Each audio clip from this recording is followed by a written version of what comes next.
about 1 minute. Good morning. My name is Steve Bradley, and I'm privileged to be the president of the board of the Massachusetts Public Health Association, the country's oldest public health organization. Professionally, I serve as the Vice President of Government and Community Relations and Public Affairs at Bay State Health in Springfield, Mass. I am delighted to be here in this beautiful setting at the State Room, and it is my pleasure to welcome you to our 11th annual fundraising breakfast. This event provides 25% of our annual operating budget. Without your support, we would not have the resources necessary to be the state's leading voice for public health. Now, even though today is a celebration, we know that not all the news is rosy. We still face tremendous challenges. Our public health infrastructure is eroding through the years of chronic underfunding, leading us to question basic protections. Federal and state budget reductions are decimating our own Department of Public Health, long known as the most progressive and professional department in the country. Perhaps there are more challenges than these, and some not tied to money. So bear with me while we take a look at our past. Thank you for being here this morning, and thank you for allowing me to lead this wonderful organization.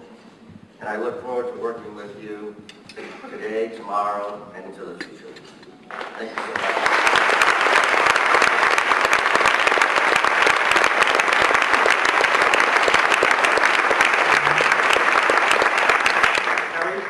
For speaking.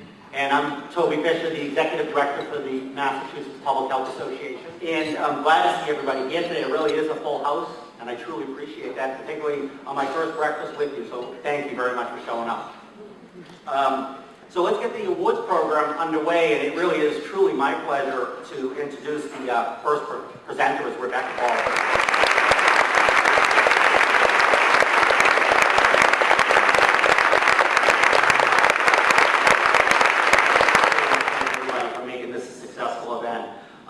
And let me tell you a little bit about the accomplishments that we've had over the past year. MPHA was absolutely at the helm, but you helped with doing that. And this was an ambitious campaign that many of our friends, many smart, savvy people said could not be done.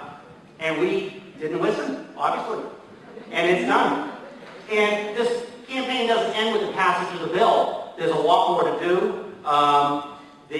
We still must successfully implement the law so that it's a win for the funders, the people who funded this, our advocates, our partners, and for our vision to make prevention, community-based prevention, the norm, and to show that it works.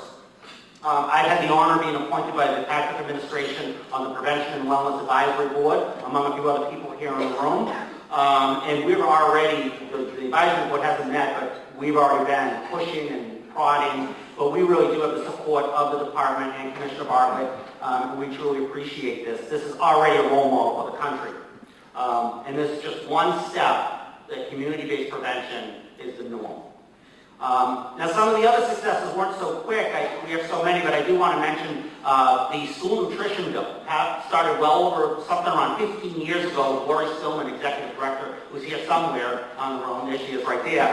And I'll tell you, when she talked about school nutrition, I've heard people say this, this was not an idea people bought into.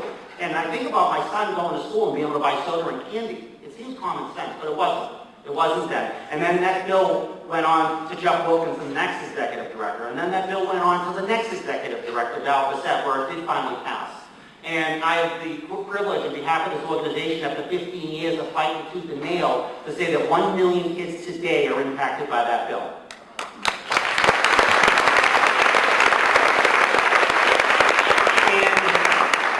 We may have been delayed by the bottling industry, and they were strong, but they did not stop us. So I'm very proud to be part of this organization, a relatively small but meaningful organization that took on big industry and won.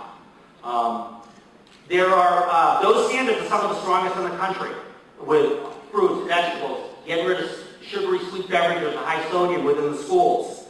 And it is not by accident, again, it's with your partnership.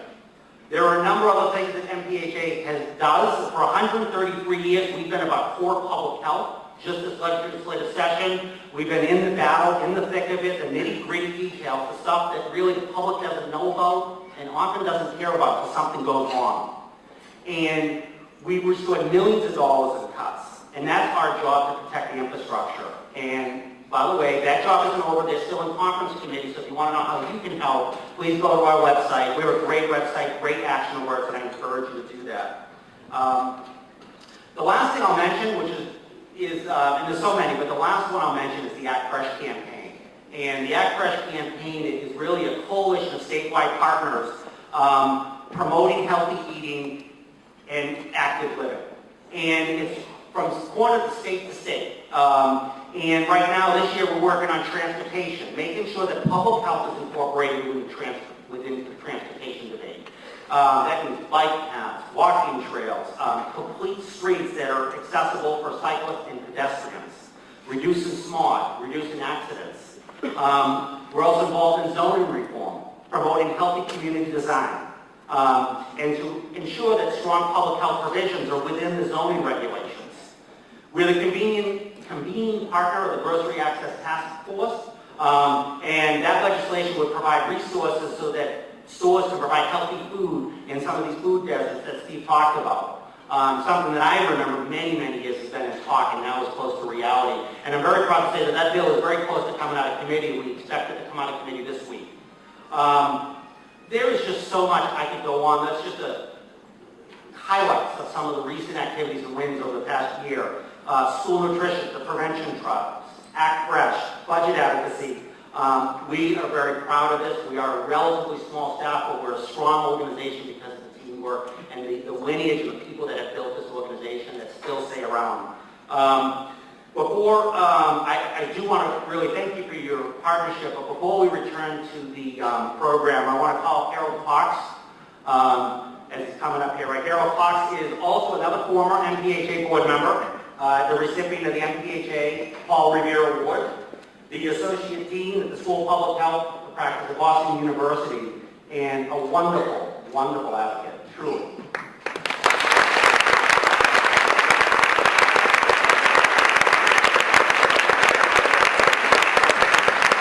Good morning. Good morning. So this is the audience participation part of the program. This is a time when I get to ask you for money, and then when you give it. That's a really easy part.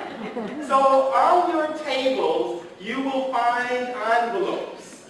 And I want you to begin to fill those envelopes out right now. I want you to